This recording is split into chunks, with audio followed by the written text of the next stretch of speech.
မင်္ဂလာပါရှင် DPP ရုပ်မြင်သံကြားရဲ့နောက်ဆုံးရသတင်းတွေကိုစူးစီးတင်ဆက်ပေးပါရမယ်ရှင်။နယ်မြေစုံမမှုရနေပြီလို့သတင်းထွက်ပေါ်ခဲ့တဲ့မြောင်မြို့နယ်မှာစစ်ကောင်စီက PDF လူငယ်၈ဦးကိုကျိုးနဲ့တုပ်ပြီးဦးခေါင်းကိုတနက်နဲ့ပစ်တက်ခဲ့ပါတယ်။စစ်ကောင်စီကြောက်စိတ်တင်ဆက်လေတွေကိုမိုင်းဆွဲတိုက်ခိုက်ခဲ့တဲ့ကဏီမြို့နယ်ကကျေးရွာတွေမှာလည်းစစ်ကောင်စီကအကြမ်းဖက်ဝင်ရောက်တက်ဆွဲနေပါတယ်။ဒီသတင်းကိုတုတ္တချမ်းသာပေးပို့ထားပါတယ်ရှင်။ဒီဇင်ဘာ17ရက်နေ့ကစကိုင်းတိုင်းမြောင်မြို့နယ်ရွှေနံကျေးရွာမှာ PDF ကိုပတ်မှုတဲ့လူငယ်3ယောက်ဒီဇင်ဘာ12ရက်နေ့ကကောင်းကွဲကျေးရွာက PDF ကိုပတ်မှုတဲ့လူငယ်9ယောက်စုစုပေါင်းလူငယ်10ယောက်ကိုစစ်ကောင်စီကပစ်တက်ခဲ့တာပါ PDF လူငယ်တွေကိုဖမ်းဆီးရိုက်နှက်ကျိုးနဲ့တုပ်ပြီးမှဦးခေါင်းကိုတေ့ပြီးပစ်တက်ခဲ့တာလို့မြောင်မြို့နယ်ပြည်သူ့ကာကွယ်ရေးနဲ့လုံခြုံရေးအဖွဲ့ CDSOM တာဝန်ရှိသူကအတည်ပြုပါတယ်ဒီဇင်ဘာ3ရက်နေ့မှာမြောင်မြို့နယ်ကို PDF တွေကနေမြေဆိုးမှုထားပြီးမြို့ဝင်ထွက်ကုန်းလမ်းမှာဂိတ်၄ခုချင်းတွင်းမြစ်မှာဂိတ်တစ်ခုစုစုပေါင်းဂိတ်5ခုထားပြီးလုံခြုံရေးအတွက်စစ်ဆေးမှုတွေပြုလုပ်မယ်လို့မြောင်မြို့နယ်ပြည်သူ့ကာကွယ်ရေးနဲ့လုံခြုံရေးအဖွဲ့ CDSOM ကနိုဝင်ဘာ4ရက်နေ့မှာကြေညာချက်ထုတ်ခဲ့ပါတယ်ဒီဇင်ဘာ3ရက်နေ့မှာပဲစစ်ကောင်စီပိုင်းရွှေကျိုးပြူစီသင်္ဘောနဲ့ဘီသင်္ဘောတို့ကိုမြောင် PDF ရဲ့နှလုံးသားဂိတ်ကထိန်းသိမ်းခဲ့ပါတယ်အဲ့ဒီနောက်ပိုင်းမှာတော့မြောင်မြို့ပေါ်မှာတပ်သား80ကျော်နဲ့ချင်းတွင်းမြစ်ကြောင်းမှာတပ်သား200ကျော်အထိစစ်ကောင်စီကအင်အားတိုးချခဲ့ပြီးဒီဇင်ဘာ10ရက်နေ့မှာတိုက်ပွဲတွေပြန်ဖြစ်ပွားခဲ့တာပါအလောင်းတွေကိုဘယ်လိုလုပ်သွားတဲ့အနေထားမှုလဲဆိုတဲ့အခါသူတို့ပြစ်တက်တယ်ပြစ်တက်ပြီးတော့ဥကောင်းတွေကိုတိပြီးပြစ်တက်တယ်ကျိုးတုပ်ပြီးတော့ဥကောင်းတွေကိုပြစ်တက်တယ်တနက်တွေနဲ့စိုက်နှက်ထားတယ်အဲ့လိုမျိုးပုံစံမျိုးတွေပဲတွေ့တယ်ဗ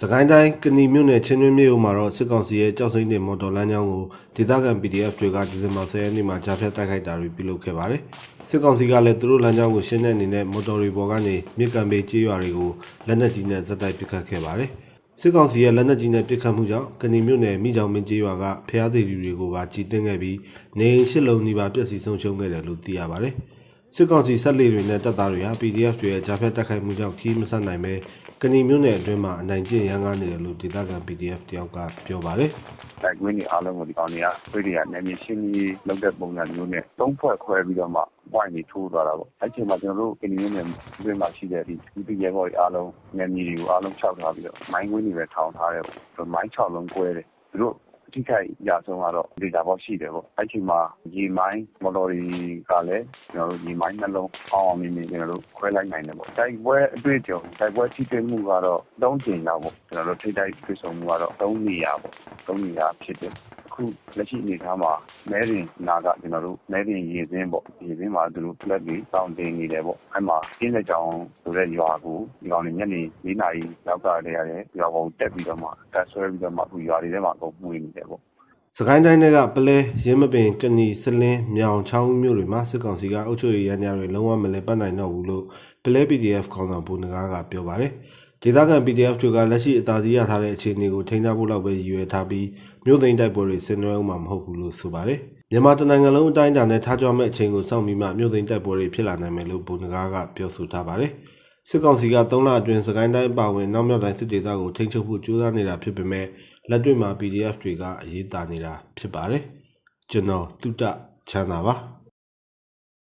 စကိုင်းတိုင်းရင်းမပင်မြို့နယ်မှာဒီဇင်ဘာလ23ရက်နေ့က PDF ပူးပေါင်းအဖွဲ့ရဲ့တိုက်ခိုက်မှုကြောင့်စစ်ကောင်စီတပ်သား30ကျော်ထိခိုက်တပ်ဆုံးခဲ့တယ်လို့သိရပါတယ်ဒီဇင်ဘာလ23ရက်မနေ့ပိုင်းကမုံရွာဘက်ကနေချီတက်လာတဲ့စစ်ကောင်စီရင်တန်း90ကျော်ကိုရင်းမပင်မြို့နယ်လေငေါ့ကျေးရွာကြားမှာမိုင်းဆွဲတိုက်ခိုက်ခံရတာဖြစ်ပြီးမိုင်းဆွဲတိုက်ခိုက်ခံရမှုကြောင့်စစ်ကောင်စီတပ်သား30ကျော်ထိခိုက်ကြဆုံးခဲ့တယ်လို့တိုက်ခိုက်ရေးထဲမှာပါဝင်တဲ့ဗိုလ်ချုပ်ခေါင်ကပြောပါတယ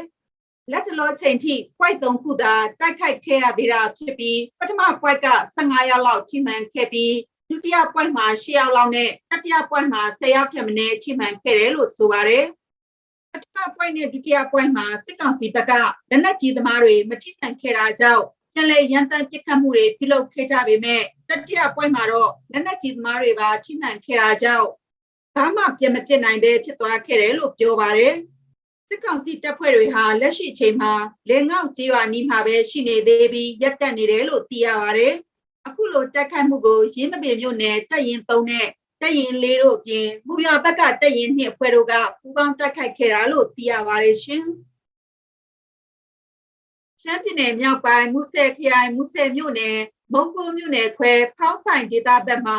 ဒီကနေ့ဒီဇင်ဘာလ23ရက်နေ့မနေ့ပိုင်းမှာစစ်ကောင်စီနဲ့ MNDAA တို့ကြားလက်နက်ကြီးလက်နက်ငယ်တွေနဲ့တိုက်ပွဲပြန်လည်ပြင်းထန်လာနေတဲ့အပြင်လေယာဉ်နဲ့ပါထိုးစစ်ဆင်တိုက်ခိုက်လာတယ်လို့ဒေသခံတွေကပြောပါတယ်။အမွေးရွာမန်းရံရွာဖောင်းဆိုင်ရွာလက်ရှက်ရွာတကြောလုံးတိုက်ပွဲပြင်းထန်နေပြီးချင်းဆိုင်ထံဘက်တော့ဒီမနေ့လေယာဉ်နဲ့လာပစ်တယ်လို့ဒေသခံတူကပြောပါတယ်။တရွာနဲ့တရွာတောင်ကျောတစ်ခုထဲမှာသာရှိနေပြီး10မိနစ်ခန့်သာလမ်းလျှောက်ရတဲ့အကွာဝေးဖြစ်က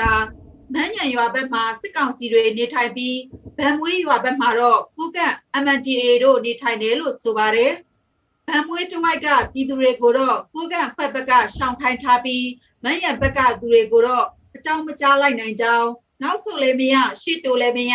အိမ်မှာပဲပုံနေရတယ်လို့တိုက်ပွဲကြားညှက်မိနေသူအမည်မဖော်လို့သူဒေသခံတူကပြောပါတယ်။ဒီဇင်ဘာလ23ရက်နေ့မနက်3နာရီဝန်းကျင်လောက်ကစပြီးလက်ရှက်ရွာမန်းရံရွာဖန်မွေးရွာစတဲ့ဖောင်းဆိုင်3နေရာမှာတိုက်ပွဲစတင်ဖြစ်ပွားခဲ့ပြီးမနက်8နာရီလောက်မှာတော့ဘန်ကူးတောင်ဘက်မှာလက်နက်ကြီးလက်နက်ငယ်တန်းတွေအဆက်မပြတ်ပြင်းပြင်းထန်ထန်ပစ်ခတ်တမ်းကြားနေရကြောင်းဒေသခံတွေကပြောပါတယ်ရှင်။စကိုင်းတိုင်းရေဦးမြို့နယ်မြို့မရဲစခန်းကိုရေဦးပြည်သူ့ကာကွယ်ရေးအဖွဲ့ကဒီကနေ့မွန်းတဲ့12နာရီလောက်ကတိုက်ခိုက်ခဲ့တယ်လို့သိရပါတယ်။ရေဦးမြို့မရဲစခန်းကိုဘုံ6လုံးနဲ့ရေဦးပြည်သူ့ကာကွယ်ရေးအဖွဲ့ကတိုက်ခဲ့ပြီးရဲတွေထိခိုက်တာတွေရှိနိုင်ပေမဲ့အတိအကျတော့မသိရကြောင်းပြည်သူ့ကာကွယ်ရေးတပ်ဖွဲ့ကထိခိုက်မှုမရှိဘဲဆုတ်ခွာခဲ့ကြောင်းရေဦးပြည်သူ့ကာကွယ်ရေးအဖွဲ့ဝင်တို့ကပြောပါတယ်။ဘုံခွဲတက်ခိုက်မှုကြောင့်လိုင်းကန်တစ်ခုနဲ့ဆိုင်ကယ်တစ်စီးမီးလောင်သွားပြီးရဲတွေရန်တမ်းပစ်ခတ်တာကြောင့်စိတ်နှစ်အရွယ်မိန်းကလေးငယ်တူကြီးထိမှန်သေဆုံးသွားတယ်လို့ဒေသခံတူကပြောပါတယ်။ဘုံခွဲတက်ခိုက်မှုဖြစ်စဉ်အတွင်းသေဆုံးဒဏ်ရာရတာနဲ့ပတ်သက်ပြီး DPP ကတိကျအတည်မပြုနိုင်သေးပါဘူး။ရေဦးမြို့မှာရဲစခန်းဝင်ရောက်တက်ခိုက်ခံရပြီးနောက်စစ်ကောင်စီတပ်တွေကရေဦးမြို့လမ်းမတွေမှာစစ်ဆေးနေတယ်လို့သိရပါတယ်ရှင်။မန္တလေးမြို့မဟာအောင်မြေမြို့နယ်38လမ်းလမ်း80နဲ့81လမ်းကြားရှိရင်းနှီးမြောင်းဈေးမှာဒီဇင်ဘာလ23ရက်မနက်ပိုင်းကဈေးဝယ်နေတဲ့အရက်ဝတ်စစ်ကောင်စီတပ်သားတွေတနက်နဲ့ပစ်ခတ်ခံခဲ့ရပါတယ်။တနက်နဲ့ပစ်ခံရသူတွေဟာမဟာနွယ်စင်ရက်ွက်ရုံမှာတက်ဆွဲထားတဲ့ကင်းစခန်းကတပ်သားတွေဖြစ်ပြီးတက်ကြတန့်စော်တပ်သားစီရအောင်တပ်သားဆိုမျိုးဦးတို့ဈေးဝယ်နေချိန်အမည်မသိအမျိုးသား2ဦးကဆိုင်ကယ်နဲ့ရောက်လာကတနက်နဲ့ပစ်ခတ်သွားတာလို့သိရပါတယ်။တနက်နဲ့ပစ်ခံရတဲ့အတွက်တက်ကြတန့်စော်မှာနှထင်နှာခေါင်းတို့မှာခြေဖောက်ထွက်ဒဏ်ရာတွေရရှိပြီးနေရာမှာတင်သေဆုံးခဲ့ပါတယ်။ဒါ့အပြင်တပ်သားစီရအောင်မှာလည်းညှက်ရိုးခြေဖောက်ဝင်ဒဏ်ရာတစ်ချက်နှထင်ရှက်မှန်ဒဏ်ရာတစ်ချက်ရရှိပြီးမန္တလေးစစ်အုပ်ကြီးမှာတင်ပို့ထားရတယ်လို့သိရပါတယ်ရှင်။ဒီဇင်ဘာ23ရက်နေ့ရုံးချိန်မှာမန္တလေးတိုင်းဝန်ကြီးချုပ်ဒေါက်တာစောမြင့်မောင်ကိုအိုးဖို့ချောင်းအာဏာပိုင်တွေကခီးသွွာလာခွင့်မပြုဘဲကန့်သတ်ခဲ့တာကြောင့်နေပြည်တော်စမူသီရိတရားရုံးမှာအတိုင်ပင်ခံပုဂ္ဂိုလ်အတွက်သက်သေဖြစ်ထွက်ဆိုခွင့်မရခဲ့ဘူးလို့တရားရုံးနဲ့နှိစက်သူတွေစီကသိရပါတယ်။နိုင်ငံတော်တိုင်ပင်ခံပုဂ္ဂိုလ်ဒေါအောင်ဆန်းစုကြည်ကိုသဘာဝဘေးပုံမှန်25နဲ့စစ်ကောင်စီကိုစားတရလိုဦးညီညီကဆွဆွဲထားတာပါ။အဲ့ဒီအမှုမှာဒေါက်တာစောမြင့်မောင်ကိုတိုင်အတိုင်ပင်ခံအတွက်သက်သေခံပေးဖို့ရှင်းနေအဖွဲ့ကစီစဉ်ခဲ့ပေမဲ့စစ်ကောင်စီရဲ့ကန့်သက်တာကိုခံနေရတာဖြစ်ပါတယ်။ဒီကနေ့ရုံးချိန်မှာဒေါက်တာစောမြင့်မောင်ရဲ့သက်သေခံချက်ကိုကိုယ်စားလှယ်တယောက်ကနေတဆင့်ရယူဖို့ဒါမှမဟုတ်ဗီဒီယိုကွန်ဖရင့်စင်ကနေတဆင့်ရယူဖို့ဆိုတဲ့နည်းလမ်းတွေကိုရွေးချယ်ဖို့တရားသူကြီးကရှင်းနေအဖွဲ့ကိုမေးမြန်းခဲ့တယ်လို့သိရပါတယ်။ရှင်းနေအဖွဲ့ကလည်းဒေါက်တာစောမြင့်မောင်စီကိုတရားရုံးကဆင့်ခေါ်စာထပ်မထုတ်တာကိုဝေဖန်ခဲ့ပြီးဒေါက်တာစောမြင့်မောင်ရဲ့ထွက်ဆိုချက်တွေကိုတရားရုံးကလက်ခံရယူဖို့တာဝန်ရှိကြောင်းတုံ့ပြန်ခဲ့တယ်လို့သိရပါတယ်။တရားရုံးမှာကိုယ်တိုင်ထွက်ဆိုမှုကနေအချက်လက်ရယူတာနဲ့ဗီဒီယိုကွန်ဖရင့်စင်ကနေအချက်လက်ရယူတာဟာအများကြီးကွဲပြားတဲ့အတွက်အမှုတဲ့အတိုင်ပင်ခံပုဂ္ဂိုလ်ရဲ့ညွှန်ကြားချက်ကိုရယူဖို့လိုတယ်လို့ရှင်းနေဖွဲ့ကတရားရုံးမှာပြန်လည်အဆိုပြုခဲ့တယ်လို့ဆိုပါတယ်။တရားသူကြီးကဒေါက်တာစောမြင့်မောင်ကိုယ်တိုင်သက်သေခံခွင့်မရတဲ့အခြေအနေနဲ့ပတ်သက်ပြီးအမှုကိုထပ်မံရွှေ့ဆိုင်းခွင့်ပြုခဲ့ပါတယ်။ဒီမှုနဲ့ပတ်သက်ပြီးဒီဇင်ဘာ20ရက်နေ့မှာဆက်လက်စစ်ဆေးဖို့တရားရုံးကရုံးချိန်ပြန်ပေးခဲ့ပါတယ်ရှင်။အကြတော်မြို့နယ်ထဲကကျေးရွာညွှန်ကိုစစ်ကောင်စီတပ်တွေနဲ့သူတို့ဩဇာခံပြူစောထီတွေကဝင်ရောက်မိရှို့နေတယ်လို့ဒေသခံတွေကပြောပါတယ်။တလဲပါရွာမှာတက်ဆွဲထားတဲ့ စစ်တပ်နဲ့ပြူစောထီတွေဟာအနားမှာရှိတဲ့ကဲပါရွာကိုဒီမနက်ပိုင်းမှာဝင်လာပြီးမိရှို့တာလို့ဆိုပါတယ်။လက်နက်ကြီးတွေပစ်ပြီးဝင်လာချိန်ရွာသားတွေအားလုံးကရှောင်သွားရပြီးတော့မိကိုတွေထွက်လာတာတွေ့ကြောင်းအဝေးကပဲမြင်ရတာမို့လို့အိမ်ဘလောက်လောင်နေပြီလဲတော့မသိကြောင်းရွာသားတယောက်ကပြောပါတယ်။တလဲပါရွာမှာကြံခဲ့တဲ့စစ်သားတွေနဲ့ပြူစောထီတချို့ကတော့မူးမြစ်တစ်ဖက်ကန်းကကြောက်ကုန်းရွာကိုသွားပြီးမိရှို့ကြတယ်လို့လည်းဒေသခံတွေကပြောပါတယ်။ပြီးခဲ့တဲ့ဒီဇင်ဘာ17ရက်ကလည်းစစ်သားနဲ့ပြူစောထီတွေဟာကြောက်ကုန်းရွာကအိမ်တချို့ကိုမိရှို့ခဲ့ပါသေးတယ်ရှင်။မကွေးတိုင်းတောင်တွင်းကြီးမြို့မှာဒီဇင်ဘာလ23ရက်နေ့နေ့လယ်ပိုင်းက MDA နဂါတပ်ဖွဲ့နဲ့ဖိတ်စနို PDF တို့ပူးပေါင်းပြီးမြို့နယ်စီပင်ရုံးနဲ့ MPT ရုံးတွေကိုဘုံခွဲတိုက်ခိုက်ခဲ့တယ်လို့သိရပါတယ်။တောင်တွင်းကြီးမြို့ကစီပင်ရုံးနဲ့ MPT ရုံးကိုဒီကနေ့မွန်းတက်12နာရီလောက်မှာနှစ်ဖွဲ့ပူးပေါင်းပြီးဘုံတစ်လုံးစီပစ်ခတ်တိုက်ခိုက်ခဲ့တယ်လို့ MDA တပ်ဖွဲ့ရဲ့ပြန်ကြားရေးတာဝန်ခံက GPP ကိုပြောပါတယ်။တောင်တွင်းကြီးမြို့နယ်စီပင်ရုံးအနေနဲ့ဒီဇင်ဘာလ10ရက်နေ့က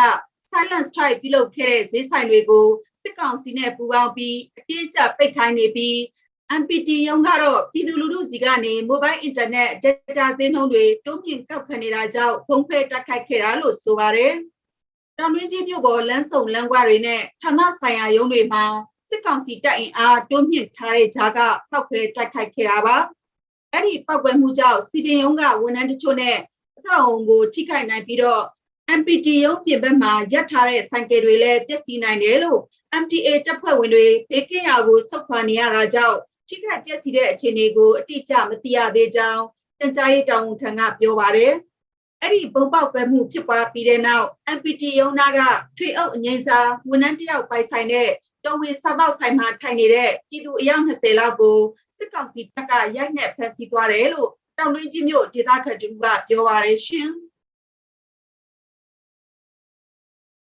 မြန်မာလူထုရဲ့စစ်ကောင်စီကိုစန့်ကျင်တော်လှန်မှုအပေါ်လေးစားပြီးတရားမျှတမှုလည်းရရှိစေလိုပေမဲ့ရခိုင်မျိုးသားဖွဲ့ချုပ် ULA/AA အနေနဲ့ကတော့ရခိတလမ်းစဉ်အတိုင်းရှောက်လန်းမယ်လို့ဆိုပါတယ်။ချက်အောင်သတင်းပေးပို့ထားပါတယ်ရှင်။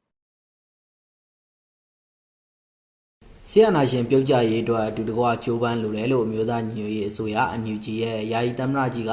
ULA/AA ကိုပေးပို့တဲ့သဝင်လာမှာရေးသားကမ်းလှမ်းခဲ့တာပါ။ရခိုင်မျိုးသားဖွဲ့ချုပ်ရခိုင်တပ်တော်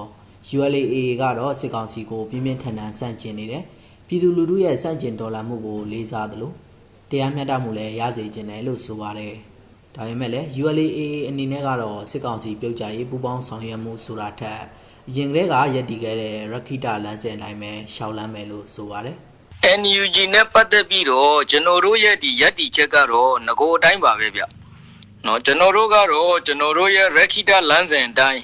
မှန်မှန်ကန်ကန်ရည်တည်တယ်။တပြိုင်တည်းမှာပဲမြန်မာပြည်သူတွေရဲ့ဒီနိုင်ငံရေးမျှော်မှန်းချက်တွေကိုလည်းပဲကျွန်တော်တို့ဒါအမြဲတမ်းလေးစားတန်ဖိုးထားပါတယ်။အားလုံးကိုတရားနည်းလမ်းကြကြဖြစ်စေလိုတဲ့စေတနာသာရှိပါတယ်ဗျ။ဒီဇင်ဘာ12ရက်နေ့မှာကြာရောက်တဲ့အမျိုးသားညီညွတ်ရေးအစိုးရအန်ယူဂျီရဲ့ယာယီသမ္မတကြီးဒူဝါလရှိလာနဲ့ယာယီသမ္မတကတော်တို့ရဲ့မင်္ဂလာနှစ်ပတ်လည်အတွက်ရခိုင်မျိုးသားဖွဲ့ချုပ်ရခိုင်တပ်တော် ULA/AA ကသဝန်လွှာပေးပို့ခဲ့ပါတယ်။အဲဒီသဝန်လွှာအတွက်ဝမ်းမြောက်ကြောင်းနဲ့ပြည်ထောင်စုမြန်မာနိုင်ငံအတွင်းအမျိုးသားတန်းတူရေးကိုယ်ပိုင်ပြဋ္ဌာန်းခွင့်ပြည်ဝရရှိရေးနဲ့လွတ်လပ်တဲ့လူအဖွဲ့အစည်းတရက်ပေါ်ထွန်းလာရေးအတွက်ဆီယနာရှင်ပြုတ်ကြရေးခီးမှာရခိုင်မျိုးသားဖွဲ့ချုပ် ULA/AA နဲ့အတူလက်တွဲကြိုးပမ်းဆောင်ရွက်လိုကြောင်းအလေးနက်ကတိပြုတယ်လို့ယာယီသမ္မတကြီးကသဝန်လွှာပြန်ပို့ခဲ့တာဖြစ်ပါတယ်။ဒါပေမဲ့လည်းအဲ့ဒီသဝန်လွှာကလူမှုရေးအရာနဲ့တခြားကဏ္ဍတွေမှာလည်းပူးပေါင်းဆောင်ရွက်မှုတွေရှိနေတာကြောင့်ပေးပို့တဲ့လူမှုရေးသဝန်လွှာပဲဖြစ်တယ်လို့ ULA/AA ပြောခွင့်ရပုဂ္ဂိုလ်ခိုင်ဒုက္ခကပြောပါတယ်။ဒီသဝန်လွှာကတော့ဒီလူမှုရေးအရာပေးပို့တဲ့သဝန်လွှာပဲဖြစ်ပါတယ်။ဘာကြောင့်လဲဆိုလို့ရှိရင်ဒီကချင်ပြည်မှာနှစ်ပေါင်း30ကျော်ရပ်တည်လောက်ကင်လာကြတာဆိုတော့ဒီလူမှုရေးအရာတခြားကဏ္ဍတွေမှာဒီအများကြီးယဉ်ကျေးမှုတွေ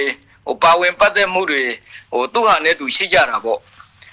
ဒါကြောင့်မို့လို့ဒီလူမှုရေးတဝန်လွှာကိုကျွန်တော်တို့ပေးပို့တာဖြစ်ပါတယ်တခြားဘာရွေးချက်မှမရှိပါဘူးဗျဖေဖော်ဝါရီ၁ရက်နေ့စစ်တပ်ကအာဏာသိမ်းလိုက်ပြီးတဲ့နောက်ဖြစ်ပေါ်လာတဲ့စစ်ကောင်စီရဲ့ရဲရဲဆက်ဆက်တပ်ဖြတ်မှုတွေကြောင့်ဒီဆုံးတရားရရှိတာတွေနစ်နာဆုံးရှုံးမှုတွေမတရားခံရမှုတွေအတွက်အထူးစိတ်မကောင်းသလိုဗမာအပါဝင်တိုင်းသားပြည်သူတွေလိုလားတောင်းတတဲ့နိုင်ငံရေးဆန္ဒပြေဝစေဖို့အတွက် တက်နိုင်တဲ့ဘက်ကအကူအညီပံ့ပိုးပေးသွားမယ်လို့ ULA ရဲ့တပ်မှုချုပ်ဗိုလ်ချုပ်ထွန်းမြင့်နိုင်ကလည်းပြီးခဲ့တဲ့ AB လတုန်းကကြာရောက်တဲ့12နှစ်မြောက်ရခိုင်တပ်တော်နေ့မှာပြောကြားထားပါတယ်။ဒါပေမဲ့လည်းရခိတလမ်းစဉ်အတိုင်းသာရှောက်လန်းမယ်လို့ထည့်သွင်းပြောဆိုထားပါတယ်။လက်ရှိမှာလည်းစစ်ကောင်စီကိုစန့်ကျင်မဲ့တော်လှန်ရေးအဖွဲ့တစ်ဖွဲ့ကိုလည်း AA ကစစ်တနန်းပေးနေတယ်လို့သတင်းတွေလည်းထွက်နေပါတယ်။ကျွန်တော်ထပ်အောင်ပါAR တိုင်းဝါခေမမြို့နယ်လာဝကရုံမှာဒီဇင်ဘာလ17ရက်နေ့မနေ့ပိုင်းကဘုံနှလုံးတွေ့ရှိပြီးနောက်ပိုင်းစစ်ကောင်စီတပ်သားတွေကဒေသခံပြည်သူ10ဦးကျော်ကိုအပြစ်မဲ့ဖမ်းဆီးခဲ့တယ်လို့သိရပါတယ်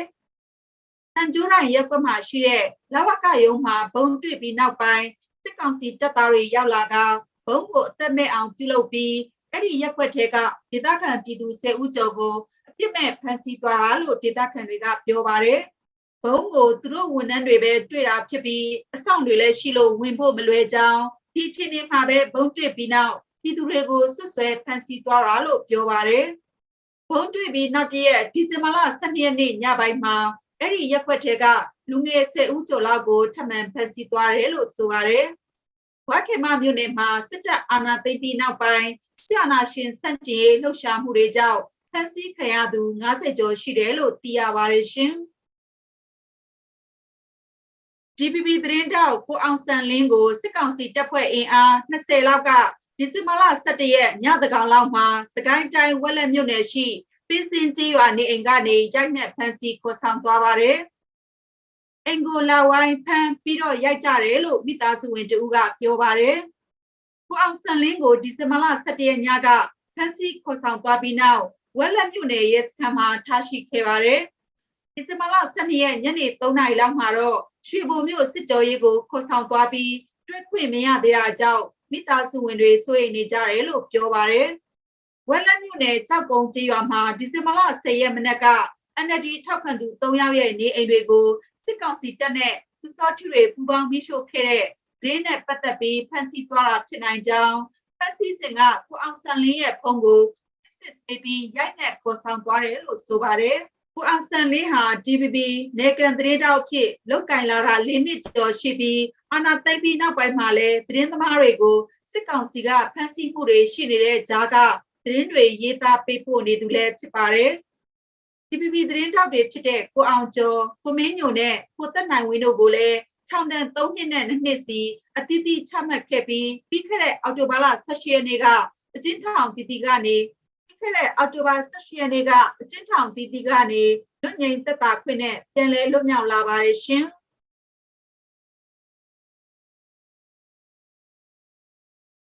AR တိုင်းအင်္ဂပူမြို့နယ်မှာစစ်ကောင်စီတပ်သားတွေကလောင်ကစားပစ္စည်းတွေနဲ့အတူဖမ်းမိသူကိုအမှုဖွင့်အရေးယူတာမျိုးမလုပ်ဘဲပတ်စံ52သိန်းတောင်းပြီးပြန်လွှတ်ပေးနေတယ်လို့သိရပါတယ်။ကညင်ကူဘက်ကညောင်ကျိုးဘက်ကိုဒီဇင်ဘာလ9ရက်နေ့မနေ့ပိုင်းကလောင်ကစားပြုလုပ်ဖို့သွားသူအမျိုးသားတဦးကိုပစ္စည်းတွေနဲ့ဖမ်းမိခဲ့ပေမဲ့ငွေ52သိန်းတောင်းပြီးပြန်လွှတ်ပေးခဲ့တာလို့ဒေသခံတွေကပြောပါတယ်။လမ်းမှာစိုက်ကယ်တွေတားစစ်တော့လောင်ကစားပစ္စည်းတွေနဲ့လူကိုမိပေမဲ့အမှုမဖွင့်ပဲပတ်စံ52သိန်းတောင်းပြီးပြန်လွှတ်ပေးလိုက်တယ်လို့ဒေသခံတဦးကပြောပါတယ်။စစ်တပ်အာဏာသိမ်းပြီးနောက်ပိုင်းအင်္ဂပူမြို့နယ်တွင်မှာစစ်ကောင်စီတပ်သားတွေက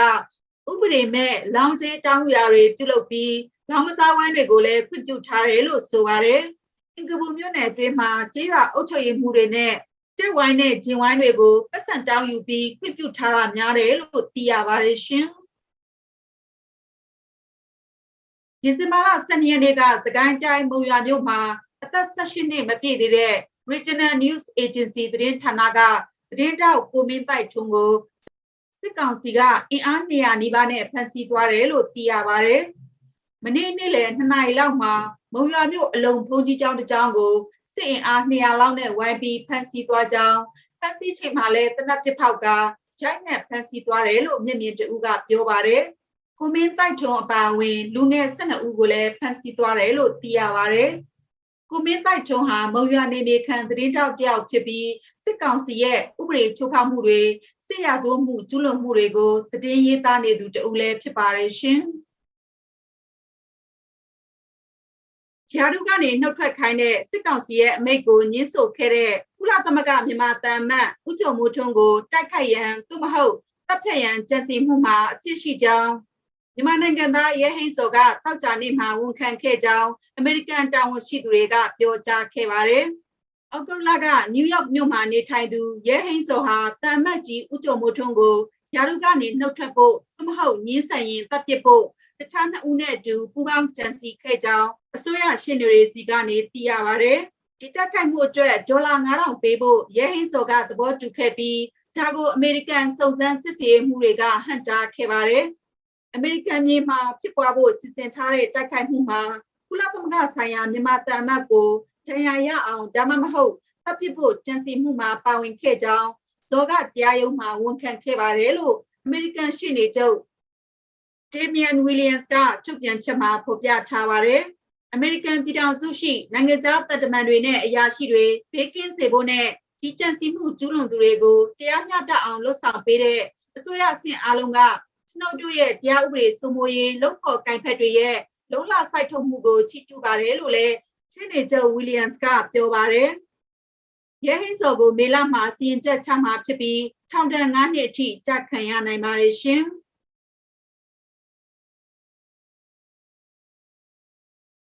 အမေရိကန်နိုင်ငံသားရေးဝန်ကြီးအန်တိုနီဘလင်ကန်ဟာသူ့ရဲ့အရှေ့တောင်အာရှခီးစဉ်ကိုတနင်္လာနေ့ကစတင်ခဲ့ပြီးတရုတ်နဲ့ဆက်ဆံရေးအပြင်မြန်မာနိုင်ငံအရေးနဲ့ COVID-19 ကပ်ရောဂါလိုအရေးကိစ္စတွေကိုဆွေးနွေးဖို့အတွက်ဘလင်ကန်ရဲ့ခီးစဉ်ဟာအင်ဒိုနီးရှားမှာစတင်မှာဖြစ်ပြီးအင်္ဂါနေ့မှာမလေးရှားဗုဒ္ဓဟူးနေ့မှာထိုင်းနိုင်ငံကိုတွားရောက်မှာဖြစ်ပါတယ်။သူ့ရဲ့ခီးစဉ်ကိုကြာသပတေးနေ့မှာအပြီးသတ်ဖို့စီစဉ်ထားပါတယ်။ဒီခီးစဉ်မှာဘလင်ကန်ဟာအမေရိကန်နဲ့တရုတ်တို့ကြားစစ်တိုက်လိုဖြစ်နေတဲ့တန်တမာရေးနဲ့စီးပွားရေးတင်းမာမှုတွေကြားမှာ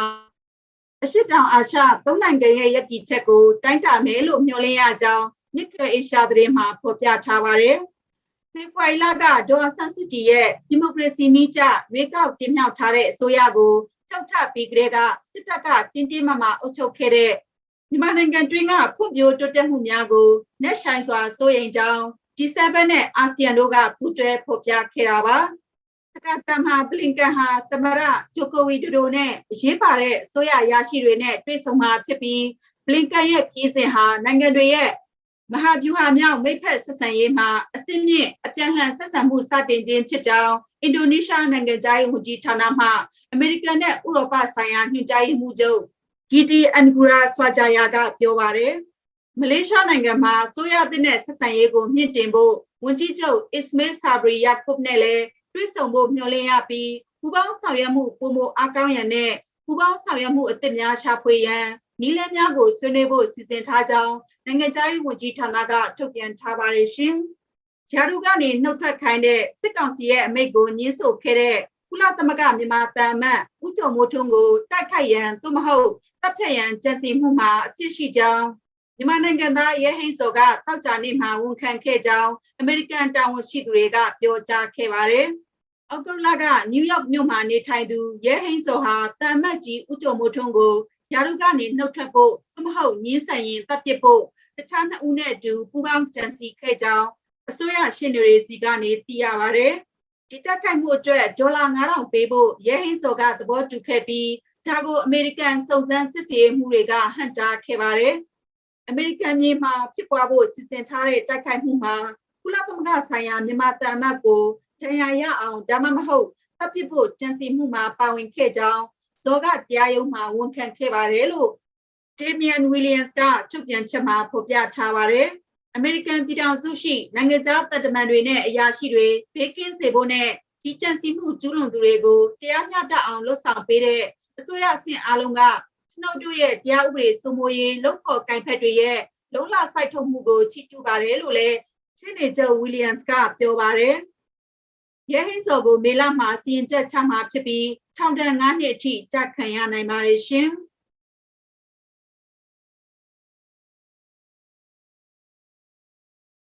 မြန်မာနိုင်ငံလူ့ခွင့်ရေးအခြေအနေဆိုင်ရာအထူးကိုယ်စားလှယ်ဖြစ်တဲ့ Tom Andrews ဟာသူ့ရဲ့ပထမဆုံးခရီးစဉ်အဖြစ်ဘင်္ဂလားဒေ့ရှ်နိုင်ငံကိုဒီဇင်ဘာလ23ရက်ကနေ19ရက်ထိတွားရောက်ခဲ့ပါတယ်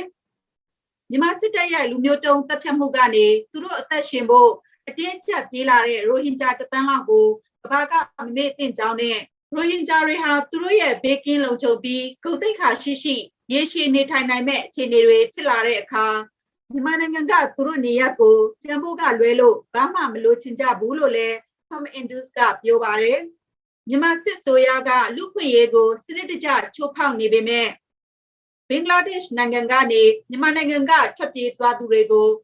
ုကမ္ဘာပိုင်ဝိုင်းကပံ့ပိုးပေးဖို့အရေးကြီးကြောင်းနဲ့သူတို့နဲ့တွေ့ဆုံခွင့်ရလို့ကိုယူမိပါတယ်လို့ Andrews ကပြောကြားခဲ့ပါတယ်ဒီအရေးကြီးတဲ့ခီးစဉ်မှာသူ့ကိုပံ့ပိုးပေးတဲ့အတွက်ဘင်္ဂလားဒေ့ရှ်အစိုးရကိုကျေးဇူးတင်ရှိတယ်လို့ဆိုပါတယ်အခုခီးစဉ်ဟာမြန်မာနိုင်ငံနဲ့ဆက်ဆက်တဲ့အစိုးရတာဝန်ရှိသူများနိုင်ငံတကာအဖွဲ့အစည်းများနဲ့ရပ်ဖက်အဖွဲ့အစည်းများကိုတွေ့ဆုံဖို့အရေးကြီးတဲ့အခွင့်အရေးတစ်ရပ်ဖြစ်ကြောင်း Andrews ကပြောဆိုပါတယ်အထူးသဖြင့်ရိုဟင်ဂျာတွေနဲ့တွေ့ဆုံဖို့သူတို့ပြောတာကိုနားထောင်ဖို့ပံ့ပိုးကူညီဖို့မျှော်မှန်းထားပြီးသူတို့နဲ့အတူကြာရှည်တည်တံ့မဲ့ရေရှည်ဖြည့်ရှင်းနည်းတွေနဲ့အတူလက်တွဲလှုပ်ဆောင်ဖို့နဲ့မြန်မာစစ်တပ်ကသူတို့အပေါ်ကျူးလွန်ခဲ့တဲ့ရက်စက်ရုံမှမှုတွေအတွက်တာဝန်ခံမှုကိုလိုက်ရှာနေတယ်လို့ Tom Andrews ကပြောပါတယ်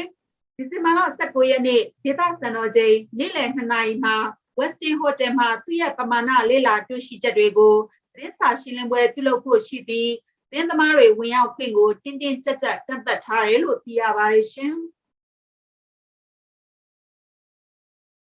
်စစ်ဆိုရလက်ထက်တစ်လျှောက်လုံးရပ်တန့်ထားတဲ့ဒီရန်ကုန်ရထားခီးစဉ်ကိုဒီဇင်ဘာလ23ရက်နေ့မှာပြန်ပြေးဆွဲမယ်လို့သိရပါတယ်ဒီသတင်းကိုကိုမင်းညိုကပေးပို့ထားပါတယ်ရှင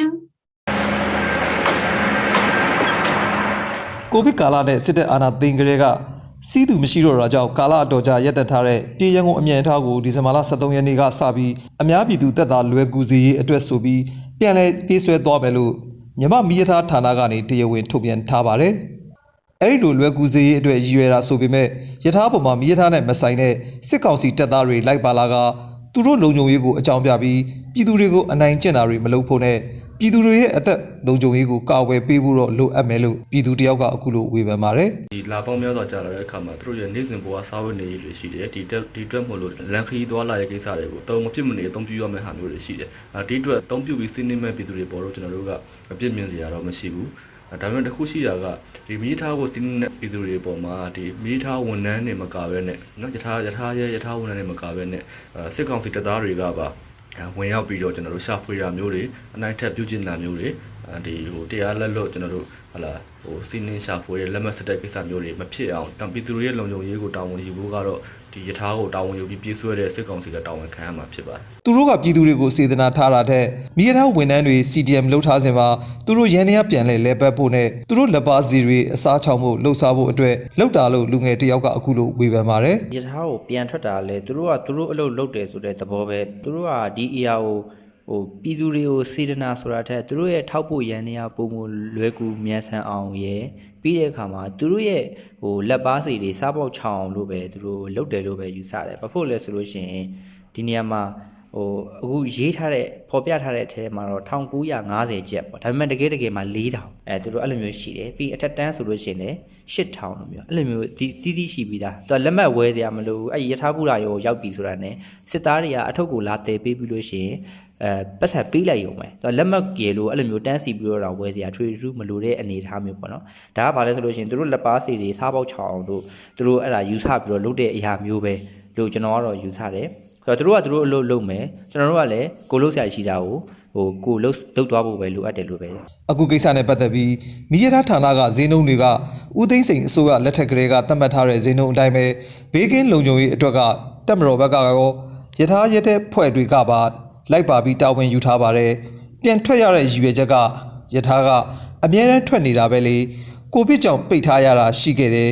CDN ကြောင့်မထွက်နိုင်တာတွေရှိခဲ့တယ်အခုပြန်ထွက်နိုင်တဲ့ရထားတွေပြန်ထွက်နေပါတယ်နောက်ထပ်လည်းတခြားရထားတွေပြန်ထွက်နိုင်အောင်ကြိုးစားနေပါတယ်ရထားဌာနကဝန်ကြီးဌာနထဲမှာဆိုအရှုံးများဆုံးပြနေတဲ့ဌာနတစ်ခုပါအခြေခံပြည်သူတွေခီးသွားလာရေးအဆင်ပြေစေဖို့နဲ့ကုန်စည်တွေဈေးတသက်သာနဲ့စီးဆင်းနိုင်အောင်ယထာဌာနကအရှုံးခံပြေးဆွဲနေတာခေတ်ဆက်ပါပဲလို့ DPP ကိုအကြောင်းကြားစာပေးဖို့ပြီးဖြေဆိုခဲ့ပါတယ်အခုပြန်ထွက်မဲ့ယထာကရန်ကုန်ကနေနေ့လယ်17နာရီမှာထွက်မှာဖြစ်ပြီးပြေကနေည9နာရီခွဲမှာထွက်မှာပါလက်မခတွေကတော့ရိုးရိုးရန်1950ကျပ်အထက်တန်း3900ကျပ်နဲ့ယထာခုံမောင်းချင်း8နာရီခွဲဖြစ်ပါတယ်စာပို့ယထာကတော့အရင်ကတည်းကပုံမှန်ပြေးဆွဲနေခဲ့ပြီးပြောင်းလဲမှုမရှိပါဘူးကျွန်တော်မင်းညိုပါခင်ဗျာ December 17 ရက်နေ့က ZFU PDF Solar Supporter Group DC area ကနေဥဆောင်ကျင်းပတဲ့ຫນွေဦးတော်လှန်ရေးရမုံငွေရှာဖွေပွဲကို American ပြည်ထောင်စု Washington DC area မှာပြုလုပ်ခဲ့ပြီး December Christmas သချင်းဆိုပွဲနဲ့မြမအစားအစာမျိုးစုံຫນွေဦးတော်လှန်ရေးအမှတ်တရပစ္စည်းမျိုးစုံကိုလည်းရောင်းချခဲ့ကြောင်းသိရပါတယ်။ဒီပွဲမှာအစောတော်မီမီဝင်းဖေကလည်းပါဝင်တည်ဆိုခဲ့တယ်လို့ Washington DC နီးတဝိုက်ကတိုင်းသားညီကိုမောင်နှမတွေလာရောက်အားပေးခဲ့ကြပါတယ်။အဲ့ဒီပွဲမှာချင်းပြည်နယ်ထန်တလန်မိဘဒုက္ခသည်တွေအတွက်အလူငွေကောက်ခံတာအထူးဆုတောင်းတာအစီအစဉ်တွေပါဝင်ဆောင်ခဲ့ကြပြီးဒီရမုံငွေရှာပွဲကနေအမေရိကန်ဒေါ်လာ 16,186 တီကိုရရှိပြီးရရှိငွေတွေကိုချင်းပြည်နယ်တီးတိန်တိုးဆန်မြို့နယ်တွေမှာတော်လှန်ရေးတိုက်ပွဲဝင်နေကြတဲ့ ZFU PDF Solar နဲ့ထန်တလန်အတွက်လူဒန်းသွားမယ်လို့သိရပါတယ်ရှင်။ထိုင်းကဖန်စီပြန်ပို့နေတဲ့ပြည်တော်ပြန်ရွှေ့ပြောင်းမြန်မာလုပ်သားတွေကိုဒီကနေ့ကစပြီးမြဝတီနယ်စပ်စစ်အုပ်စုအာဏာပိုင်တွေကပြည်ဝင်ခွင့်လက်မခံတော့လို့အခက်အခဲတွေ့နေကြရတယ်လို့မဲဆောက်မြို့ကမြန်မာလုပ်သမားကူညီရေးအဖွဲ့ဝင်တူကပြောပါတယ်။အောင်တူတင်ဆက်ထားပါရရှင်။ဟုတ်ကဲ့ပါ။ထိုင်းနိုင်ငံမဲဆောက်အခြေစိုက်ရွှေပြောင်းလုပ်သမားကူညီစောင့်ရှောက်ရေးအဖွဲ့ Managing Director တူကအခုလိုပြောလိုက်တာပါ။ဘာလို့တွေ့ရလဲ။ဟုတ်ကျွန်တော်ဒီနေ့ကျွန်တော်တို့နိုင်ငံသားတွေဟိုဘက်ကပြန်မဲ့ကိစ္စလေးမြန်မာရွှေပြောင်းလုပ်သမားတွေပြည်တော်ပြန်ဖြစ်နေပြန်ပို့မဲ့သူတွေကိုအဲ့တော့မနေ့ကနေသတင်းတွေက online ပေါ်မှာပြန်တန်းနေတာပေါ့ပြန်လာနေတယ်ဆိုတော့တေချာမတေချာလာကြည့်တာပေါ့ကိုယ်နိုင်ငံသားတွေအစုလိုက်ပြုံလိုက်ပြန်လာတဲ့ခါကျရင်ဒုက္ခမရောက်ရလေအောင်အခုဒီနေ့ဒီမှာတာဝန်ရှိသူတွေကိုမေးလိုက်တဲ့ခါကျတော့မနေ့ကတော့အစောကြီးတောင်းမောင်းကလာပို့တယ်မြန်မာဘက်ကလက်မခံတဲ့ခါကျတော့တောင်းမောင်းကပြန်ခေါ်သွားရတယ်တောင်းမောင်းဆိုတာထိုင်းလောက်ကပြောတာပေါ့ပြန်ခေါ်သွားရတယ်အဲ့တော့ကျွန်တော်ပြောချင်တာကကိုယ်နိုင်ငံသားကိုယ်နိုင်ငံတည်းကိုပြန်လို့မရတဲ့ပြဿနာကိုဘယ်အစိုးရကကူညီပေးနိုင်မလဲပေါ့ဒီလိုပြဿနာမျိုး16,000နဲ့ဖြစ်နေတာအထုပ်နဲ့အပိုးနဲ့ခလေးငယ်ငယ်လေးတွေနဲ့မနက်ကနော်လူကြီးတွေလည်းပါတယ်အများကြီးအဲ့တော့ဒီခလေးတွေပြန်လာတယ်ဒီမြန်မာရွှေ့ပြောင်းလုပ်သမားတွေပြန်လာတာကိုဒီတရားဝကိုရောက်မှမြန်မာဘက်ကလက်မခံလို့ပြန်သွားရတယ်ဆိုတာဟာအမတန်မှစိတ်မကောင်းစရာဖြစ်ရတာပေါ့နော်ဒါကြောင့်ဒီလိုကိစ္စမျိုးတွေကိုအမြန်ဆုံးကူညီဆောင်ရွက်ပေးနိုင်ဖို့လက်ရှိပြည်သူတွေချက်တင်မြောက်ထားတဲ့ NUG အစိုးရနောက်တစ်ခုအလုပ်သမားဝန်ကြီးဌာနကတာဝန်ယူထားတဲ့ဝန်ကြီးတွေဒါကိုသိရှိပြီးတော့မှကူညီပေးစေလိုတာပေါ့နော်အဲ့တော့မြန်မာရွှေ့ပြောင်းလုပ်သမားတွေလည်းဒီနေ့ကနေစပြီးတော့မှပြန်လာလို့မရဘူးဆိုတာကိုသတင်းတွေကိုကြည့်ပြီးတော့မှပြန်မလာဖို့အတွက်ကျွန်တော်အနေနဲ့သတိပေးလိုပါတယ်ခင်ဗျဟုတ်ကဲ့အရင်ကထိုင်းနိုင်ငံမှာဖမ်းမိတဲ့တရားမဝင်မြန်မာတွေကိုမဲဆောက်မြဝတီနယ်စပ်ကနေတနေ့လူ900နှုန်းမြန်မာဘက်ကတရက်ချားစီလက်ခံနေခဲ့ရာကအခုခါဝင်ခွင့်ပိတ်လိုက်တာပါလက်ရှိအဲ့တော့အခုဒီလိုကိုယ့်နိုင်ငံထဲကိုပြန်ဖို့ပြန်လာတဲ့မြန်မာပြည်သားတွေကိုပေးမပြန်ဘူးဆိုရင်ထိုင်းကတော့ရှင်းတယ်လေပြန်ပြီးတော့မှအချုပ်ထဲမှာပြန်ထားရမှာပေါ့နော်အချုပ်ထဲမှာဒီတောမောင်းချုပ်ထဲမှာပြန်ပြီးတော့မှချုပ်နှောင်ထားမယ်အစာရစာဝါတာတွေမဝါတာတွေအဲ့လိုပေါ့အကျမ်းမာရေးပိုင်းဆိုင်ရာတွေဘယ်သူမှဂရုမစိုက်ဘူးကိုယ့်နိုင်ငံကအာဏာယူလာတဲ့သူတွေတော့မှအလုံးမလုံးတာလက်မခံတာထိုင်းနိုင်ငံကတော့သူ့ရဲ့ထုံးစံအတိုင်းအချုပ်ထဲမှာပြန်ပြီးထည့်ထားမှာပဲပုံမို့ပြီးတော့မှဒုက္ခရောက်စေတာပေါ့နောက်တစ်ခုကလာပေါင်းများစွာအဖမ်းခံရပြီးတော့စောင့်နေတဲ့ဒီIDC မှာအချုပ်ထဲမှာရောက်နေတဲ့မြန်မာတွေဆိုရင်လည်းအရန်ဒုက္ခရောက်တယ်သူတို့လည်းပြန်ဖို့ပဲစောင့်ဆိုင်နေကြတယ်ဒါလေးတွေကိုအလုပ်သမားရေးမှာတာဝန်ယူထားတဲ့အစိုးရဝန်ထမ်းတွေတာဝန်တိတိနဲ့ကူညီပေးစေလိုပါတယ်ခင်ဗျအခုလိုပြောဆိုနေချိန်မှာပဲထိုင်းနိုင်ငံကိုမြန်မာတွေဝင်လာတာများတဲ့အတွက်ထိုင်းနိုင်ငံလုံးကအချုပ်ခန်းတွေမှာဖမ်းမိထားသူမြန်မာပြည်သား4,000လောက်ရှိနေတယ်လို့လူသမားအဖွဲ့တွေကပြောပြကြပါတယ်ခင်ဗျာကျွန်တော်မောင်တူပါ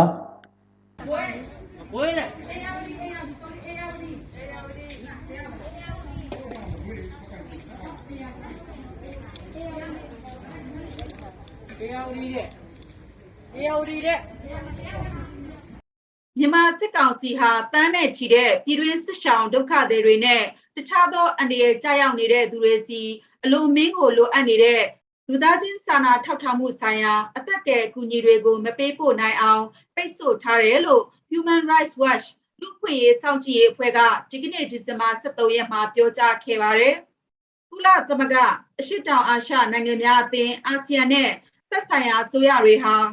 လိုအပ်နေတဲ့အကူအညီများအားလုံးကိုအရေးတကြီးလက်လန်းမီမီရောက်ရှိနိုင်စေဖို့စစ်အာဏာရှင်အဖွဲ့ရဲ့နိုင်ငံတော်အုပ်ချုပ်ရေးကောင်စီကိုဖိအားပေးသင့်တယ်လို့တိုက်တွန်းလိုက်ပါတယ်။မကြာသေးမီလအတွင်းမှာစစ်အုပ်စုနဲ့လုံခြုံရေးတပ်ဖွဲ့တွေဟာလူမှုကူညီရေးလုပ်သားတွေကိုခီးသွွာလာခွင့်ကန့်သတ်ချက်အသစ်တွေချမှတ်ခဲ့ပြီးဝ ဝင်ရောက်ရမယ့်လမ်းတွေနဲ့အကူအညီပေးရေးရင်နှန်းတွေကိုပိတ်ဆို့ခဲ့ပါတယ်။စစ်ဘက်နဲ့မဆိုင်တဲ့ထောက်ပံ့ရေးပစ္စည်းတွေကိုအကူအညီပေးရေးဝန်ထမ်းတွေကိုတိုက်ခိုက်ခြင်းနဲ့ဆက်သွယ်ရေးဝန်ဆောင်မှုတွေကိုလည်းပိတ်ပစ်ခဲ့ပါတယ်။အမှန်သိမှုမတိုင်ခင်ကအကူအညီလိုတဲ့လူဦးရေဟာတသန်းကနေ2022ခုနှစ်မှာတော့ကလေး9သန်းကျော်အပါအဝင်လူပေါင်း14.4သန်းကိုရောက်ရှိသွားမယ်လို့ကုလသမဂ္ဂကခန့်မှန်းထားပါတယ်။လူဦးရေ25သန်းသို့မဟုတ်လူဦးရေထက်ဝက်လောက်ဟာနိုင်ငံတော်စီးရဲမွဲတေမှုအခြေပြမြင့်အောင်မှာနေရနိုင်တယ်လို့ဆိုပါတယ်။ကယ်ဆယ်ရေးလုပ်ငန်းတွေမှာစစ်ကောင်စီအုပ်စုရဲ့ဝင်ရောက်ဆွတ်ဖက်မှုဟာကုလသမဂ္ဂထွေထွေညီလာခံလူ့ခွင့်ရေးကောင်စီလုံခြုံရေးကောင်စီဥရောပပါလီမန်နဲ့အလူရှင်အစိုးရတွေရဲ့တားဆီးမဲ့အကူအညီတွေပေးအပ်ဖို့တောင်းဆိုမှုတွေကိုလစ်လျူရှုထားပါတယ်။ကုလသမဂ္ဂနဲ့တခြားကူညီပေးရေးအေဂျင်စီတွေဟာမြန်မာစစ်အာဏာသိမ်းပြီးနောက်ပိုင်းလူသားချင်းစာနာထောက်ထားမှုဆိုင်ရာရေးပေါ်အခြေအနေကိုတုံ့ပြန်ဖို့အတွက်တို့တောင်းဆိုထားတဲ့အမေရိကန်ဒေါ်လာ109သန်းရဲ့18%ကိုသာရရှိခဲ့ပါတယ်ရှင်။လူဦးပွဲတော်အမည်နဲ့ရမငွေရှာပွဲတော်ကိုဂျပန်နိုင်ငံတိုကျိုရဲ့လူစီကားတဲ့ရှင်ဂျူဂုရှိခဘူခိချိုရက်ကွက်မှာဒီဇင်ဘာလ12ရက်နေ့ကကျင်းပပြုလုပ်ခဲ့ပါတယ်။ဒီသတင်းကိုခိုင်ပန်းနုတင်ဆက်ထားပါတယ်ရှင်။တိုကျိုနွေဦးပွဲတော်ကိုမြို့တော်ဝန်ဟောင်းမစ္စတာယိုရှိနိုဖူဂျီနာဝါနဲ့အထက်လွှတ်တော်အမတ်မစ္စတာအီချီဘာရှိမီချီဟီရိုတို့ကဖွင့်လှစ်ပေးခဲ့ပြီးတော့မြို့သားညီညွတ်ရေးအစိုးရလူသားချင်းစာနာထောက်ထားရေးနဲ့ BNN ဆိုင်ရာစီမံခန့်ခွဲဝင်ကြီးဒေါက်တာဝင်းမြတ်အေးကအမှားစကားဗီဒီယိုမက်ဆေ့ပေးပို့ကမြန်မာအရေးစိတ်ဝင်စားတဲ့ဂျပန်လူမျိုးများအပါအဝင်ဂျပန်ရောက်မြန်မာနိုင်ငံသား400နီးပါးတက်ရောက်ခဲ့ကြပါတယ်။ဟုတ်ရပါတယ်။ကျွန်တော်တို့ဒီမြန်မာပြည်ထဲမှာရှိနေတဲ့ကျွန်တော်တို့ရဲ့ရဲဘော်တွေ PDF တွေစနာပြနေတဲ့ကျွန်တော်တို့ရဲ့ရဲဘော်တွေကိုအားပေးဖို့တော့အားပေးဖို့ဓာတ်သွင်းနေပါလို့ဆိုတဲ့စာသားပါတော့ဂျပန်နဲ့မြန်မာတွေနိုင်ငံတကာလူတွေကတော့လက်မှတ်ရေးထိုးပြီးတော့အဲဓာတ်ပုံတွေဗီဒီယိုပိုင်းတွေတော့ပြုလုပ်အောင်ဖြစ်ပါတယ်အားတစ်ခုနေတယ်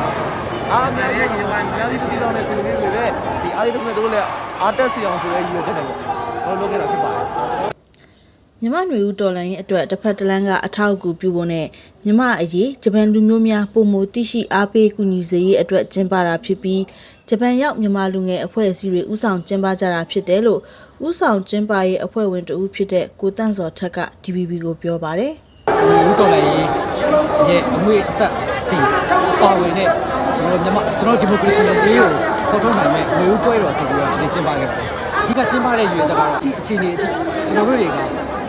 စစ်အုပ်စုရဲ့အုပ်ချုပ်မှုကိုလုံးဝလက်မခံမဲနဲ့ပြင်းပြင်းထန်ထန်စန့်ကျင်ကန့်ကွက်ရှုံချနေတဲ့မြန်မာပြည်သူတွေဟာတော်လှန်ရေးထဲမှာတဲတဲဝင်ပါဝင်နေတယ်ဆိုတော့ဖော်ပြလိုရရှိတဲ့ဂျပန်မီဒီယာဂျပန်သတင်းဌာနတွေစိတ်ဝင်စားအောင်ဆိုပြီးတော့ကျွန်တော်ဒီစီကားရဲ့အရက်မှာအခုလိုမျိုးကျွန်တော်တို့ဒီအစားအသောက်တွေဖော်ပြရေးအစီအစဉ်ကဏ္ဍတွေပါတွဲထည့်ပြီးတော့လူပွဲတော်ဆိုပြီးတော့နာမည်ပေးပြီးတော့ကျွန်တော်ဒီကျင်းပခြင်းဖြစ်ပါတယ်ပွဲတော်မှာမြမရိုးရအစားအစာတွေအပြင်နွေဦးတော်လိုင်းရဲ့အမှတ်တရလက်ဆောင်ပစ္စည်းဆိုင်ငန်းတွေခင်းကျင်းပြသရောင်းချကြပြီးပွဲတော်ကရရှိတဲ့အကျိုးမြတ်အလုံးကိုအမျိုးသားညီညွတ်ရေးအစိုးရ NUG ကိုပေးပို့လှူဒါန်းသွားမှာဖြစ်တယ်လို့လည်းဥဆောင်ကျင်းပရေးအဖွဲ့ဝင်တူဖြစ်တဲ့မလဲလဲလွင်ကဆိုပါတယ်ဒီမှာပွဲရှင်ပွဲတင်ရပြီမယ်လို့ဒါပွဲရှင်ပွဲနေနဲ့မဟုတ်ဘဲနဲ့ဒီဂျပန်နိုင်ငံရဲ့အစီအကားဆုံးပေါ့နော်ရှင်းပြဖို့ဆိုတဲ့နေနဲ့တခုမှလုပ်ပြီးတော့ဒီအခါကျတော့ဒီမှာဆိုရင်မြန်မာသားတွေအားလုံးလည်းချင်းချင်းပြသထားပါတယ်ဒီရရှိတဲ့ငွေတွေအရင်ရောအမြတ်ပေါ်အားလုံးပေါ့နော်ပြီးတော့ပွဲကိုရရှိလာတဲ့ဝင်ခွင့်လက်မှတ်တွေအားလုံးပြီးတော့လူငွေတွေအားလုံးကိုလုံးနဲ့တကယ်တဲ့ဒီမှာ NUG ဆိုတာကိုပြရတော့မှာဖြစ်ပါတယ်ပြီးတော့ဒီမြန်မာတိုင်းရဲ့လိုအပ်တဲ့နေရာတွေလည်းပြရတော့မှာဖြစ်ပါတယ်ဒီတော့ပေါ့အားရပွဲတော်ဖြစ်မြောက်ရေးကူညီခဲ့သူဆိုယူကာရှိမမြို့တော်ဝင်ဟောင်းတက္ကသိုလ်ပါမောက္ခတူဖြစ်တဲ့မစ္စတာယိုရှိနိုဖူဂျီနာဝါကမြန်မာပြည်သူတွေရဲ့ຫນွေဦးတော်လှန်ရေးမှာဂျပန်ပြည်သူတွေကလည်းမြန်မာပြည်သူတွေနဲ့တသားတည်းရှိပြီးတော့မြန်မာနိုင်ငံမှာဒီမိုကရေစီပြန်လည်ထွန်းကားစေရေးအတွက်အစွမ်းကုန်ကူညီပံ့ပိုးသွားမယ်လို့ DBB ကိုပြောပြခဲ့ပါတယ်။မင်္ဂလာပါကျွန်တော်မြန်မာနာမည်ကမြပါ日本ミャンマー友好協会の会長の藤縄と申します。味方です。我々は皆さんと共にスプリングレボリューションを勝利するために頑張っていきます。どうか明日の明るいミャンマーを一緒に作ってまいりましょう。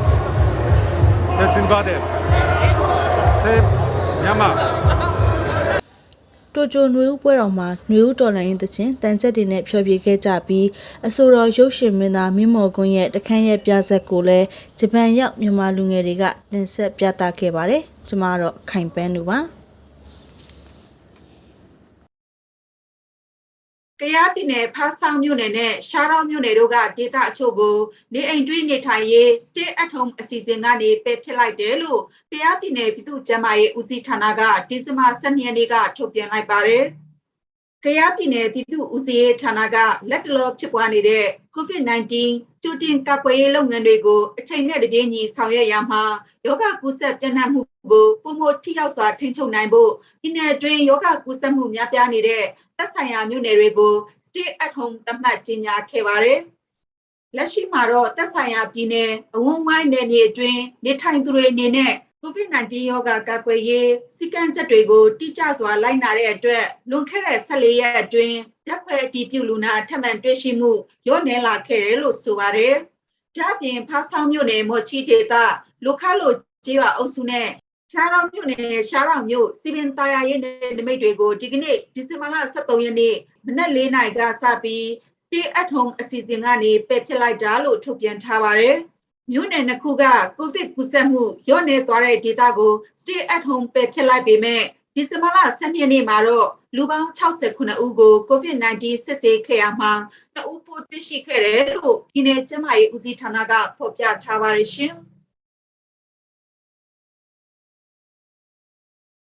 ရခိုင်ပြည်နယ်မောင်တောမြို့နယ်ဆက်ကုန်သွယ်ရေးစခန်းကနေတစ်ဖက်ဘင်္ဂလားဒေ့ရှ်နိုင်ငံကိုကုန်တင်ပို့နေတဲ့မော်တော်ဘုတ်က8စီးလောက်ပဲရှိပြီးဒီမှာကကုန်စည်တွေအဝင်များလာတာကြောင့်အခုလိုပိတ်မိနေတာပါ။ကုမ္ပဏီတွေဘက်မှလည်းမော်တော်ဘုတ်တွေထိမ့်သိမ်းရတာအခက်အခဲတွေရှိတယ်လို့မောင်တောမြို့ကုန်သည်ကြီးများအသင်းတာဝန်ရှိသူက GPP ကိုပြောပါတယ်။မောင်တောချောင်းကဒီတက်ကြနဲ့မော်တော်တွေဝင်ထွက်ရတာမို့ကုန်တွေအချိန်နဲ့တပြေးညီတင်ပို့နိုင်ဖို့အခက်တွေ့နေကြတာပါ။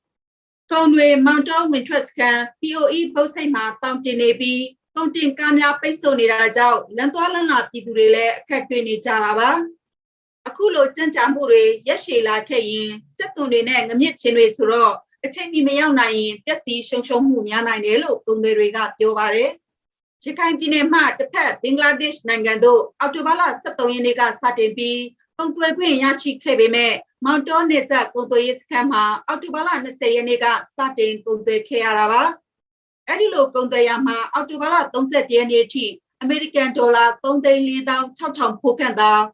ကုန်သွယ်နိုင်ခဲ့ပေမဲ့ပြီးခဲ့တဲ့နိုဝင်ဘာလမှာတိပုတ်ကုန်ပမာဏကန်ဒေါ်လာ1,58,3,335 ဒေါ်လာထိပုံမကုန်သွယ်နိုင်ခဲ့ကြောင်းမောင်တောနယ်စပ်ကုန်သွယ်ကြီးများအသင်းထံမှသိရပါတယ်ရှင်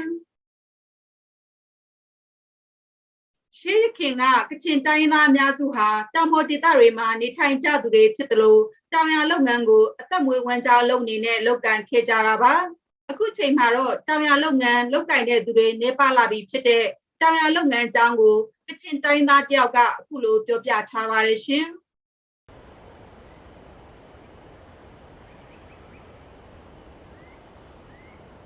ကျွန်တော်တို့ကချင်ကြီးကို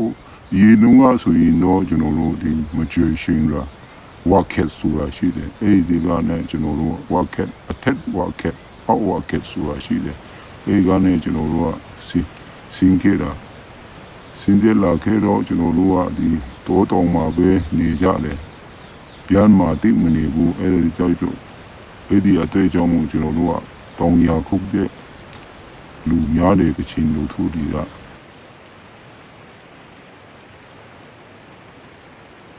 တောင်ရခုံးမယ်ဆိုရင်တောင်ရတော့ကြည့်တဲ့အချိန်မှာကျွန်တော်တို့ကကိုခုံးမယ်နေရာကိုနည်းနည်းတော့ခုတ်ရှင်းပြီးမှဒီနေရာကိုကျွန်တော်တို့ချိန်ပြီးဆိုရင်နည်းနည်းခုတ်ရှင်းပြီးမှဒီပင်ပေါ်မှာအမအတာတော့လုထားပြီးမှမြေကြီးကိုယူသွားမှညမှာအိမ်မဲတော်မြရတယ်အိမ်မဲကောင်းရင်တော့ခုတ်တယ်အိမ်မဲမကောင်းရင်တော့ဟိုကကောင်းတဲ့နေရာကိုပြန်ပြောင်းရွှေ့ပြီးမှကျွန်တော်တို့ပြန်ချယူရတာ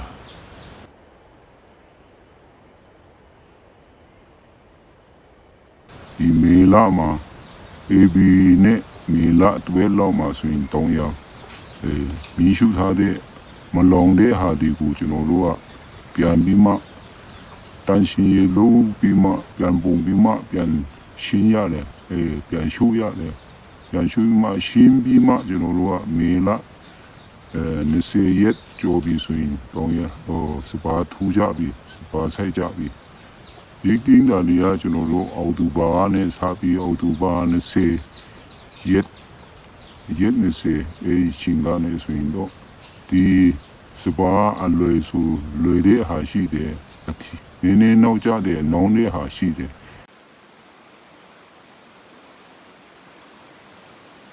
အခုနောက်ပိုင်းဆိုရင်တော့ကျွန်တော်တို့ကဒီရာသီဥတုပြောင်းလဲလာတဲ့အတွက်ရွှေ့ပြောင်းတောင်ရဆိုတာဒီနေ့ပြီးဒီနေ့ဒီမှာခုတ်ပြီးပြီဆိုရင်နောက်နေ့တနေ့ရောပြန်ခုတ်တဲ့အတွက်ကြောင့်မို့အခုကဒီတော်ရီပြုံးတီးလာတဲ့အတွက်ကြောင့်မို့ရာသီဥတုတွေပြောင်းလဲလာတဲ့ဒါကြောင့်မို့တဘာဝအန်ဒီကိုလေကျွန်တော်တို့ကကျူတင်ကကိုရမယ်ဆိုတော့အခုကလေယာရီပဲဒီရွှေ့ပြောင်းစရာမလိုတဲ့လေဒီကိုပဲကျွန်တော်တို့ဦးစားပေးပြီးမှကျွန်တော်တို့အခုအများအချင်းလူတွေအများအခုလေဒီပဲလုပ်လာကြလာပြီချင်းလူတို့ဒီအခုလေကျွန်တော်တို့ကစီးရဲတဲ့လူရှိတဲ့အတွက်ကြောင့်လေယာမဝင်နိုင်ဘူးလေယာမဝင်နိုင်တဲ့အတွက်ကြောင့်အခုလေကျွန်တော်တို့နည်းနည်းခက်တဲ့မိသားစုနည်းနည်းခက်တဲ့လေယာမရှိတဲ့လူတွေတော့အခုလေခုနေကြတာပဲအခုလေခုနေတုန်းပဲ DPP ရုံးမြင့်တန်ကြားရဲ့နောက်ဆုံးရသတင်းတွေကိုစုစည်းတင်ဆက်ပေးခဲ့တာပါအားလုံးကိုကျေးဇူးတင်ပါတယ်ရှင်